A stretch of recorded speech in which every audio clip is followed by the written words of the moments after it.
ታደርጋላችሁ? የሆነ ቦታ ትሄዳላችሁ። እኔ ከዚህ ቤት ወጥቼ ሜዳ ወደ ቤቴ የሆነ መኪና ስር ስትገባ ጤነኛ የሆነ ሰው ወዴት እንደሚሄድ አውቀው። አብርሃም ግን የእግዚአብሔርን ድምፅ አምኖ ወዴት እንደሚሄድ ሳያውቅ ወጣ። ሃሌሉያ አሜን። ወዴት እንደሚሄድ እንኳን አያውቅም። እግዚአብሔርን አመነው። ወዴት እንደሚሄድ ወጣ። የሚገርማችሁ ይላል አብርሃም ወጣ፣ ዝም ብሎ ወጣ። ወዴት እንደሚሄድ ሳያውቅ እግዚአብሔርን ታምኖ ወጣ። የታመነው እግዚአብሔርን አላሻፈረም። አሜን። እግዚአብሔርን በመጠበቅ ውስጥ ረጅም ዓመት አብርሃም ኖሯል።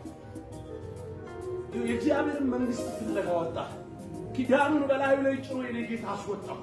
ወዴት እንደማያውቅ ግን ሊመራው ተስፋ ገብቶለት እንደምን ቃል አለ እኮ ዘጸአት ላይ እግዚአብሔር በእስራኤላውያን እንደዚህ አለ። ይሄ አሁን ከኛ የወጣው ህዝብ አሉ ወዴት እንደማያውቅ ስለማያውቅ ወዴት እንደሚሄድ ስለማያውቅ ምድረ በዳ ላይ እስካሁን እየተቅበዘበዘ ይሆናል። ሲቅበዘበዝ እናገኘዋለን አሉ። እነሱ ያላወቁት ግን የሚመራቸው አምላካቸው ነበር። እስራኤላውያን እኮ መንገዱን ያውቁ። የኔ ጌታ በማያውቁት መንገድ እግዚአብሔር ይመራቸዋል። አሜን። እዚህ ጌታ መንገድ አለው ወርሽ ጌታ መንገድ አለው። ሃሌሉያ አሜን። የኔ ጌታ መራቸው። ይሄን አብርሃም በብዙ ጥበቃ በብዙ መከራ ከ5 ዓመት በኋላ እግዚአብሔር ተስፋ ገብቶ ኪዳን ገብቶለት ከብዙ ነገር ከለየው በኋላ ረጅም ታሪክ ልቶ መጣ። ከብዙ ጊዜ በኋላ አብርሃም ከብዙ ድካም በኋላ ከ5 ዓመት በኋላ እግዚአብሔር አምላክ መጣ። በብዙ መከራ ውስጥ አንድ ልጅ ሰጠው።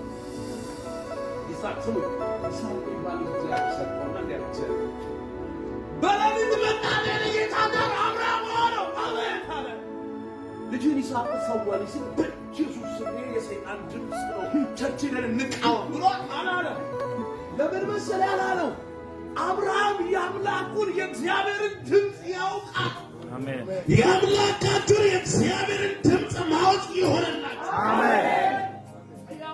ጋባን እግዚአብሔርን ድምፅ አለማወቅ አለመስማት። አብርሃም በኢየሱስ ስም አላለም። ይቅርብኝ አላለም።